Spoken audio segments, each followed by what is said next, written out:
Mga ka-sports, opisyal nang inanunsyo ang 8 manlalaro na committed para sa Gilas Pilipinas sa SEA Games 2025 sa Thailand. Pero ito ang malaking tanong, sino ang pupuno sa 4 na bakanting slot lalo na't kulang na kulang tayo sa mga malalaking big men. Kung tripo po ang ganitong content, paiwan ng follow at pa-subscribe na din. Tara, pag-usapan natin. Unahin muna natin ang confirmed na roster ayon ito kay Coach Norman Black. Committed daw sina Justin Brownlee, Ange Kwame, Remy Martin, Ray Parks Jr., Matthew Wright, Dave Ildefonso, Jason Brickman at BJ Pre. Solid ang lineup pagdating sa guards at wings pero obvious na kulang tayo sa malalaking centers at power forwards. Sabi nga ni Coach Norman Black, priority nila ang dagdag na malalaki dahil sa international competition, hindi pwedeng puro guards at wings lang. Kailangan ng rim protectors, rebounders at post presence.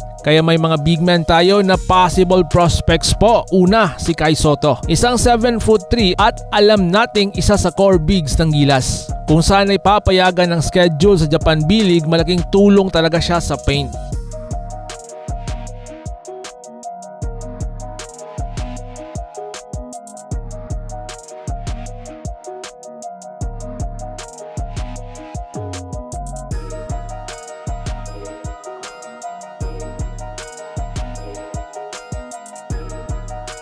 Pangalawa, AJ Idu. Napakatangkad, athletic at may defensive presence. Kapag healthy, perfect partner ni Kai Sotto sa front court.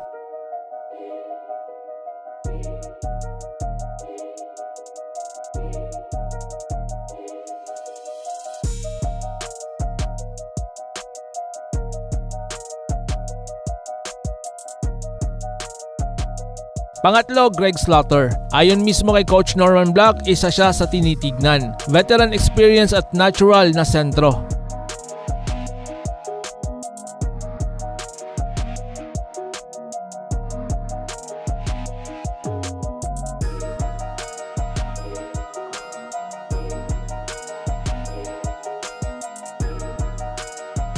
At pang-apat, Benny Boatwright, Mason Amos or Mike Phillips. Pwede silang pumasok mula sa pool ng Phil Foreign players. Si Mason Amos, young but stretch big.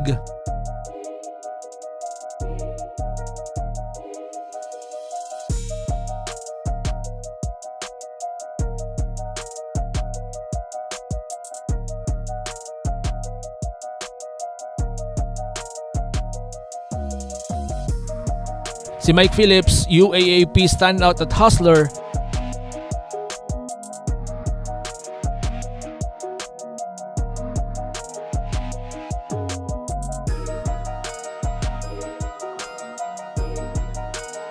Si Boatwright naman ay naturalized level talent kung papayagan ng eligibility. Pero sadly, nakuha na ito ng Taiwan. Kung makukompleto ang 4 na big man slot, magiging mas balance ang roster ng Gilas. Imagine mo, frontline na Kai Sotto, AJ Idu, Kwame at isang veterano kagaya ni Greg Slaughter. Kasabay nito mga ka-sports, napaka-loaded ang backcourt nina Justin Brownlee, nila Park, nila Matthew Wright at Remy Martin. Napakalakas ang laban ng Gilas Pilipinas para sa SEA Games Gold. Kayo mga ka-sports, sino sa tingin ninyo ang dapat idagdag sa 4 na big man slot ng Gilas Pilipinas? Gusto nyo ba silang kumpletuhin kay Kai Sotto, AJ Idu, Greg Slaughter at isa pang Phil Foreign big? O mas bagay bang UAAP stars ang isabak? Comment nyo na ang lineup ninyo at huwag kalimutang mag-like at mag-subscribe para updated sa lahat ng Gilas Pilipinas News. So paano?